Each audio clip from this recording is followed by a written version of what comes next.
Hello students, welcome to Ritika classes. आज हम लोग करेंगे the most important topic extraction of metal और उसके और यहाँ से आपका 3 नंबर का बन सकता है क्वेश्चन। ठीक है, तो इस वीडियो को अच्छे से देखना। अब हमारे पास क्या है कि हम लोगों को ने देखो, हम लोगों को बहुत सारे कंपाउंड्स मिलते हैं। ठीक है, जैसे कि एलिमेंट्स भी मिलते हैं हमारे अर्थ पे। ठीक है, जैसे कि हमें मिल गया कि कॉपर का कोई भी हम मिनरल मिल गया, कंपाउंड मिल गया। ठीक है, तो हमारे पास क्या है कि हमारे पास मान लो कॉपर किसी और फॉर्म में भी मिल गया, आयरन किसी और फॉर्म में मिल गया। ठीक है, आयरन ऑक्साइड मिल गया, आयरन सल्फाइड मिल गया।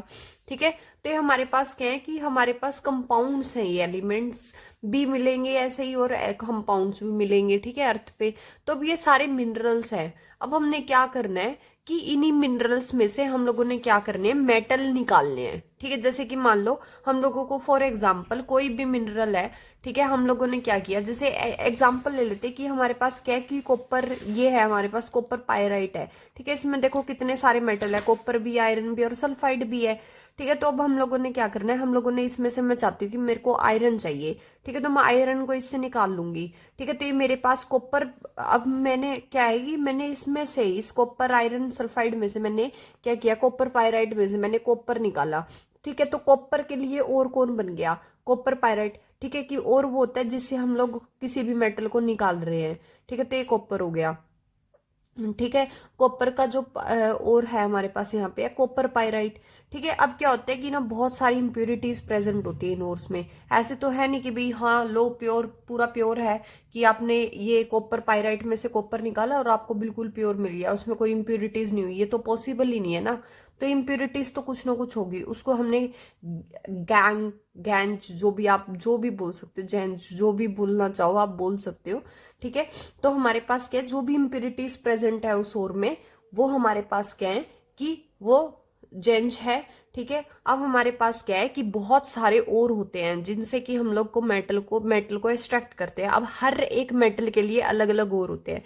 जैसे कि इसमें से एक एक बार क्वेश्चन आया था। ठीक है, इसमें से एक मेटल का आया था एक बार, मरकरी। ठीक है, मरकरी का उन्होंने और पूछा था, वो सीने बार होता है। ठीक है, तो ऐसे सारे पढ़ लो, क्या पता कब किसका पूछ ले, है ना। तो कॉपर का है कॉपर पाइराइट, जिंक का है जिंक ब्लेंडे, लेड का है जेलेना, एल्यूमिनियम का है बॉक्साइट। एल्यूमिनियम वाला, आयरन वाला और मरकरी वाला, ये तो तीनों इंपॉर्टेंट है। आयरन वाला हेमेटाइट, मरकरी वाला सिनेबार, कॉपर वाला कॉपर ग्लैंस। ठीक है, और हमारे पास सोडियम वाला रॉक सॉल्ट। ठीक है, ये हमारे पास क्या है कि हमारे पास ये और है। ठीक है भाई, तो अगर मैं आपको सिंपल सा कंसेप्ट बताऊं, क्या था कि हमारे नेचर में बहुत सारे वो मिले।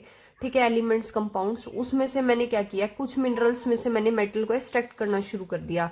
अब मैंने जिंक सल्फाइड है ये जैसे। ठीक है, तो जिंक ब्लेंडे और है, मैंने इसको जिंक को इस जिंक ब्लेंडे से निकाला, तो और इसके लिए क्या बन गया, जिसमें से मैंने मेटल को निकाला वो और बन गया। और मेटल हमने क्या निकाला, जिंक निकाला। अब इसमें कुछ ना कुछ इंप्योरिटीज होंगी जिसको हमने गैंग पार्टिकल्स बोला। अब हमारे पास क्या है कि हम लोगों को देखो, हम लोग एक्सट्रैक्शन कर रहे हैं, हम लोग मेटल को निकाल रहे हैं ओर में से। ठीक है, तो हम लोग क्या है कि वो सिंपली हीटिंग से भी निकाल सकते हैं किसी किसी को। तो हमारे पास क्या है कि एक बार ये क्वेश्चन भी आया था कि हम लोग कौन से वो मेटल्स हैं जिनको हम लोग सिंपली हीटिंग से एक्सट्रैक्ट कर सकते हैं। वो कोई और नहीं, वो कॉपर और मरकरी है भाई। ठीक है, कॉपर और मरकरी। अब हमारे पास क्या है कि ना एक बहुत इंपॉर्टेंट टॉपिक है जो कि है इलेक्ट्रोलिटिक रिफाइनिंग। ठीक है, इलेक्ट्रोलिटिक रिफाइनिंग क्या होती है कि देखो, इसमें आपसे भी पूछ सकता है व्हाट इज इलेक्ट्रोलिटिक रिफाइनिंग, भाई पूरे पूरे चांस है पूछ सकता है ऐसे। ठीक है, कभी कब अब शॉर्ट मतलब अलग तरीके से पूछने लग गया। ठीक है, कि भाई बताओ ये इलेक्ट्रोलिटिक रिफाइनिंग में हम लोग की एनोड क्या होगी, कैथोड क्या होगी, इलेक्ट्रोलाइट क्या होगा। तो एक बात याद रखना, मेटल, इम्प्योर मेटल जो है वो एनोड का काम करता है, जो प्योर मेटल की स्ट्रिप होती है वो कैथोड का काम करती है, और मेटल सॉल्ट होते हैं वो इलेक्ट्रोलाइट होते हैं। ठीक है, मेटल सॉल्ट कोई भी है, जैसे कि मान लो कि हमारे पास प्योर मेटल कॉपर है तो इसका सॉल्ट कोई भी ले लो। ठीक है, अब हमारे पास क्या है कि हम लोगों ने क्या है, इलेक्ट्रोलिटिक रिफाइनिंग समझते हैं हम, है क्या है एक्चुअली, ये एनोड होता है, ये कैथोड है जैसे। ठीक है, तो एनोड में से क्या होगा कि एनोड में से हमारे प्योर मेटल निकलेंगे, और वो क्या होगा, ये इम्प्योर है ना, तो ये प्योर मेटल निकल के क्या है हमारे पास, यहाँ से निकल के ये इस कैथोड पे चला जाएगा और ये कैथोड पे डिपॉजिट होना शुरू हो जाएगा। ठीक है, और जो हमारी ये एनोड एनोड के है ना, एनोड के ऊपर जो इम्प्योरिटीज होंगी वो यहाँ नीचे डिपॉजिट होना शुरू हो जाएंगे, जिसको आप एनोड मट बोल रहे हैं। ठीक है, तो एक बार ये भी आया था व्हाट इज एनोड मट। ठीक है, जो इम्प्योरिटीज हमारी सेटल डाउन हो रही है नीचे, ठीक है, एनोड से निकल रही है और वो नीचे सेटल डाउन हो रही है, उनको हम लोग एनोड मड कह रहे थे। ठीक है, अब ये क्या है कि ये पक्का कर लेना जो मैंने इसमें बताया है। ठीक है, आपके पक्का इसमें से कुछ ना कुछ तो आएगा ही।